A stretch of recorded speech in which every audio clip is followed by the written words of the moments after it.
This is your dipper. This is our dipper, yeah. So, next up we have Pete Brown, who's going to talk about the ingredients of Miracle Brew. Pete is author of the best books written on beer in English language. There are so many that I haven't had time to read them all, but Hops of Glory is a personal favourite. He's a man who walks into a pub and writes a book about it. He once tried to bring down Heineken from within by persuading it to ditch the Refreshing the Heart slogan, which was then voted the most successful advertising campaign of all time. Ingenious, but Heineken did unfortunately eventually recover. He's editor-in-chief of the brilliant OG magazine. I think there's some copies of that dotted around. Pick them up, it's fabulous. Welcome, Pete Brown. Cheers, thank you. So, I write about beer because beer is global and it's as old as civilization. In fact, possibly older. And that means that as a writer, I can approach beer from pretty much any angle I choose. I've written travel books about beer, I've written history books about beer, I've written blogs on the business and the politics and the economics of beer, and looking at kind of popular non-fiction trends. I like to spot a hot trend and then miss it by about 2 years in terms of book sales. And so about 2 or 3 years ago, natural history writing was absolutely huge. We went from nowhere to having like an entire section of natural history in bookshops. Books about bees and trees, basically. Middle-class, middle-aged men having epiphanies in the countryside and that kind of thing. And so I wanted to write a book about the nature of beer, about the ingredients of beer. And this is a book with with several different origins, several different places where it started. And one of them was this advertising campaign from Carling about 10 years ago. So, as everybody in this room knows, standard lager. I mean, I grew up on lager ads. I went to work in advertising because I wanted to make the funny ads on TV because they were funnier than the programmes. And then we got to a point where, so when I first started working and drinking, you bought the brands that had the funniest ads, basically. That was it. And the beers themselves were interchangeable, tasteless, cold, refreshing, whatever. And then the ads stopped, and then Carling got to a point where people weren't thinking much about it. And so they decided to try and build up the quality credentials of the beer itself. We're talking about the time when craft beer was just starting to really hit. People started to think about things like quality, where it's made from, where it comes from. And so they made this ad, which ran on bush shelters and everything. Carling is made with 100% British barley. And I didn't know that. I thought, oh, that's good. That's interesting. That's really interesting. I think better of Carling now than I did.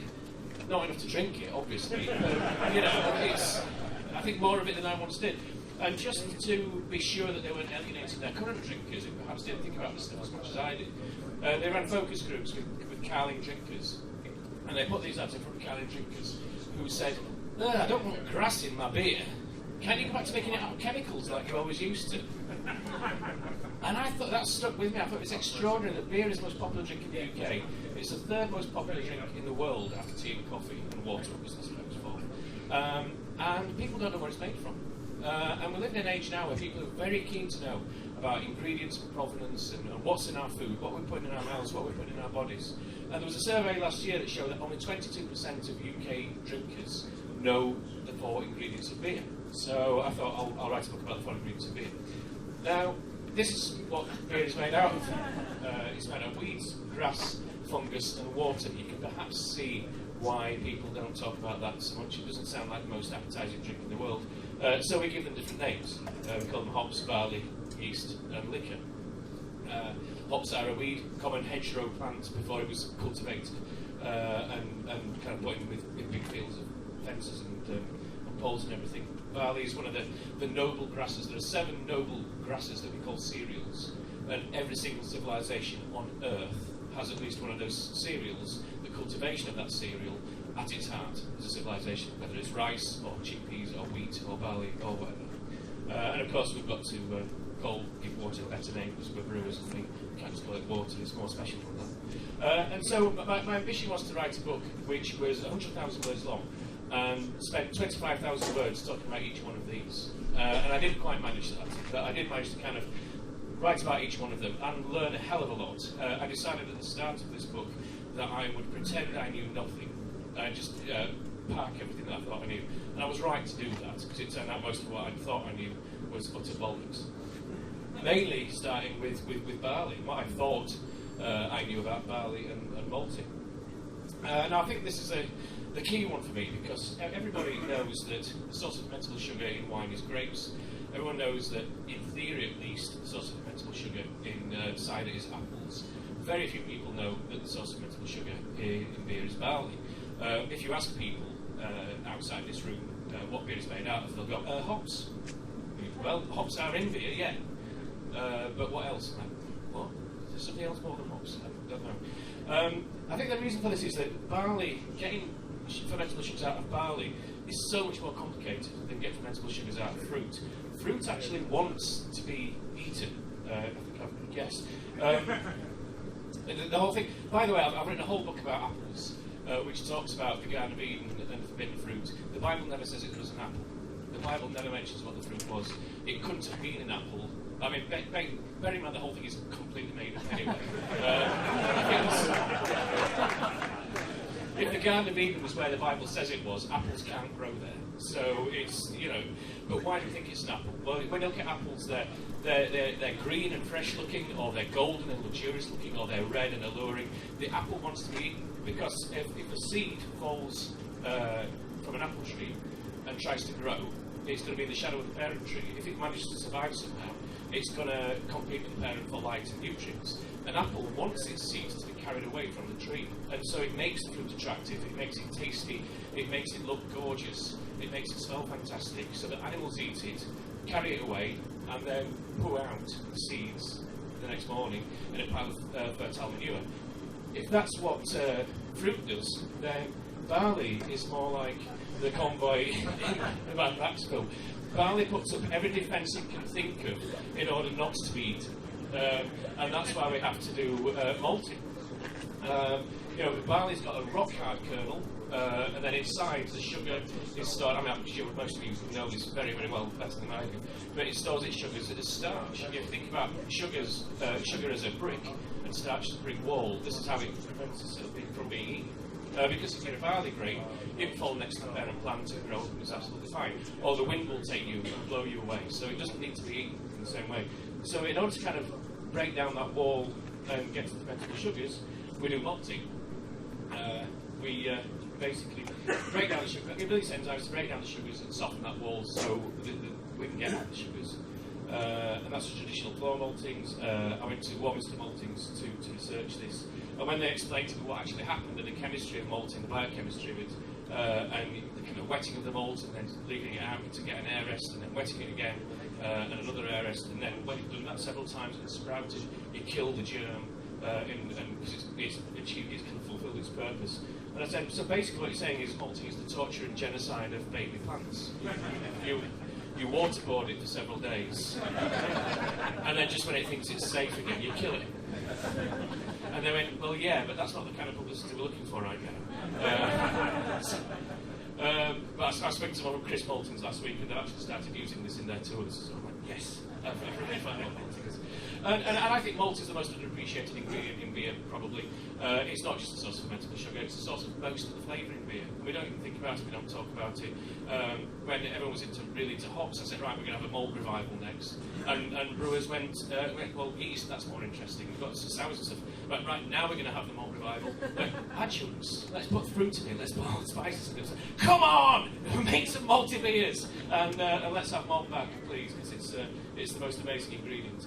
Although water is miraculous as well. I had no choice but to call it Miracle Brew, because as a kind of layman, as someone who's never brewed and probably never will, and as someone who had no scientific training whatsoever and didn't do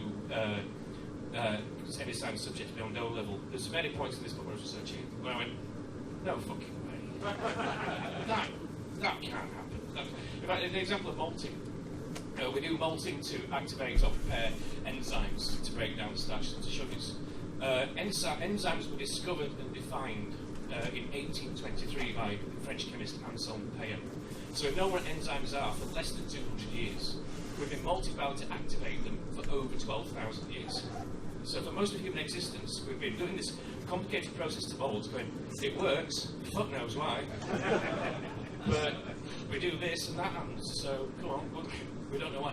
And it's just trial and error and experimentation and repetition and evolution over literally thousands of years is what's given us beer.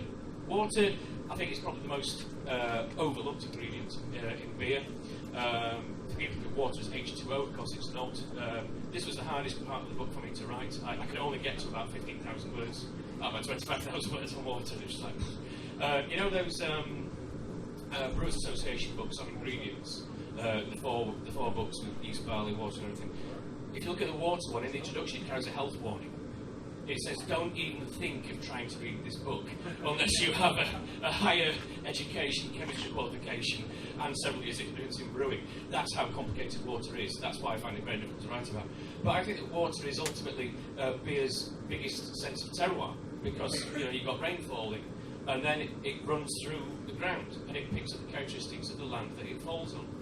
The word terroir literally translates as kind of land taste.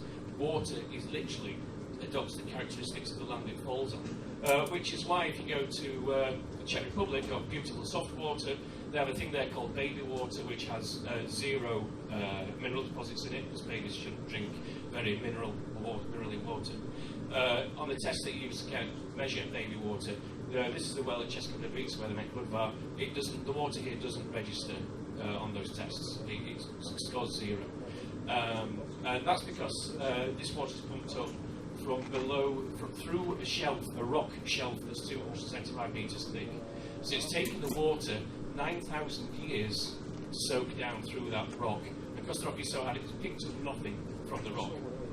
And it's no coincidence that when you use that water, if you're going to make a nice crisp lager, it's the perfect water to use for lager. If they've been trying to brew stouts in the Czech Republic, they wouldn't have worked so well, because they want a different kind of water. So the fact that that's the kind of water they've got there is pretty much why Pilsner lager evolved as that style in that place. You look at Burton-on-Trent, of course, and the mineral deposits there. You look at Dublin, quite different. When you're using roasted barley, it pushes the pH up. Is it up or down? Acidic? Down, acidic, yeah. Using roasted barley, it pushes the pH down. The enzymes don't like that. So if you've got hard water, you've got alkaline water, it balances the pH. Again, Guinness did not know that when they started brewing stouts in Dublin, but they just knew that their stouts were better than any other beer style that they brewed. So water determined that stout was good in Guinness.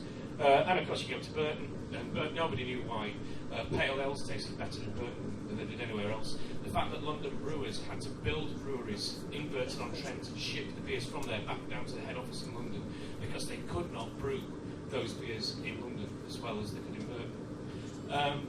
And the Burton scientists, this was the birth of brewing science because of it. And they analysed the water and they said, we've figured it out. We know why pale ales in Burton taste better than anywhere else. And it's because this is the water consistency. This is the salts, this is the sulphites that are in our water.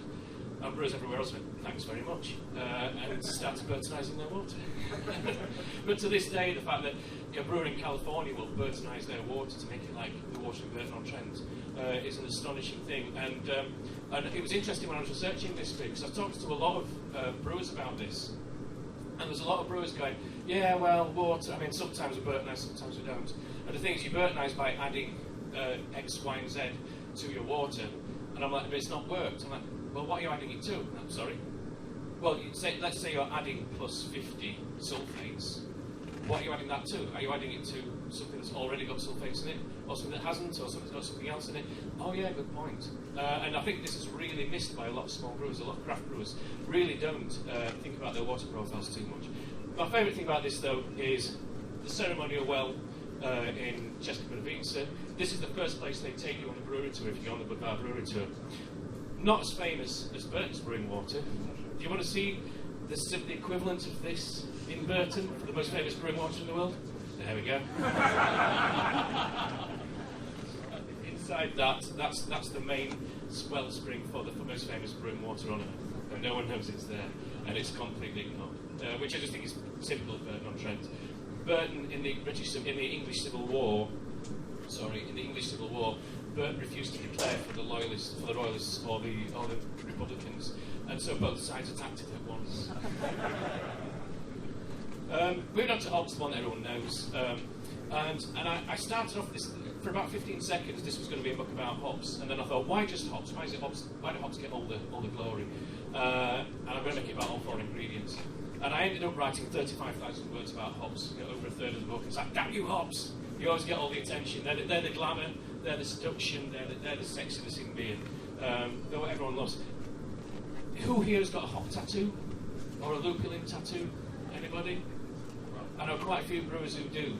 I was talking to Stuart Ross from Magic Rock, and he showed me his hop tattoo, and I said, "Oh, what variety of hop is it?" And he went, "Hang on a minute." And that's the guy from Charles Ferrum in the next room came back and said, "Oh, it's a new experimental hop that they're just trying out." I was like, "Fucking hell, I was joking." And I said, like, how many butchers have got tattoos of their favourite cuts of meat? You know, how many chefs have got tattoos of garlic? You know, the relationship we have with hops is absolutely extraordinary. And I was really trying to figure out why. Has anyone been hop picking? As home brewers, I suggest you do, John. It's like when you're in a hop field at harvest time, it's the most magical thing in the world. This scent pervades everything. We all love the smell of hops. The smell of hops on the vine as they're being picked, those essential oils coming out. People go giddy. You know, you might know the story of people from the East End going hop picking in Kent end of September, up until about 30 years ago when the machines came in. And there are songs written about how terrible that job was. They slept in cow sheds on beds of hay. They had lice in their hair. They got paid absolutely nothing. The tellers ripped them off by saying, you pick a bushel of hops, and they'd push it down and say that's only half a bushel. And they came back with no money. And they wrote songs about how miserable it was and how they got ripped off. And then in January they're going, please can I come back next year? Then there's a magic about it. You can go to the Hop Festival in September down in Faversham, and these old people still go back there to reminisce about the terrible time that they had picking hops. And I think it's because they look beautiful, they look stunning, they smell incredible. And of course the essential oils and the alpha acids, they're basically factories, they're machines for alpha acid and essential oils. And I learned about the gas chromatograph measurement of different hop varieties. When we say that a hop smells lemony or a hop smells like mango, that's because it's got the same flavour compounds that a lemon or a mango has. For some reason, the hop has more flavour compounds, aroma compounds gathered together in one place than any other plant, or no one knows why. So this is incredible. You can fingerprint hops. And of course, you take them to different places, they smell different. This is Yakima Valley. I got to go there and see hops being picked. Back in Kent, of course, hops completely different. I really enjoyed doing this. Wondered why I was the only person not dressed for winter. And then they said, "Look in your arms, mate." And that's what happens when you try and pick hops with no protective clothing on. But it was magical, but not as magical as yeast. You know, the main thing about beer, about fermentation. And I really enjoyed learning about yeast. We used to think it was magic, literally Miracle Brew. The star that a lot of beers have on their labels goes back to the thing about keeping away evil spirits, which are now known to be kind of other microorganisms. This is the first ever representation of yeast. This is from a Dutch tailor called Anthony van Leeuwenhoek, who created the most powerful microscope then yet known. And saw these swimming in his beer and said, "I don't know what they are." Sent them to the Royal Society, and they said, "We don't know what they are either." And I've got a friend who works for the Royal Society. When I wrote the book, he dug out these sketches. They're still there. This man, of course, was the man who, Louis Pasteur, who was the first person to prove definitively that those little blobs actually caused the agents of fermentation, and that other little blobs were the agents of spoilage. And then Emil Hansen at Carlsberg created the first ever single strain yeast. Carlsberg is owned by a charitable foundation. They had to give that away to brewers, anybody who wanted it in the world. But if you feel sorry for Carlsberg that they had to give away this technology, this is the Carlsberg Brewing Laboratory today. If you go around a brewery tour, they'll say, "Do you want to see our laboratory?" And they'll show you like a little shed or a little thing in the corner. The Carlsberg Laboratory is a university campus. They invented the pH scale there. They discovered Brettanomyces there, you name it. This is the Glyptotek in the centre of Copenhagen. Carl Jacobsen, the son of the founder of Carlsberg, built this to house his private art collection. This is one room, this is another. That's how much money you make when you get the first ever single strain clean yeast. We might take it for granted now, we might say we want some of that wildness, some of that randomness, some of that fermentation, but when you could brew clean beer for the first time in history, that's how much money you make. So I really enjoyed going through all 4 ingredients. I found magic in every single one. That's why I called it Miracle Brew. It was a revelation for me. It sounds like a boring subject, I promise you it's not. And I'll be selling copies of the book over the road in a little while. Thank you for listening. Cheers.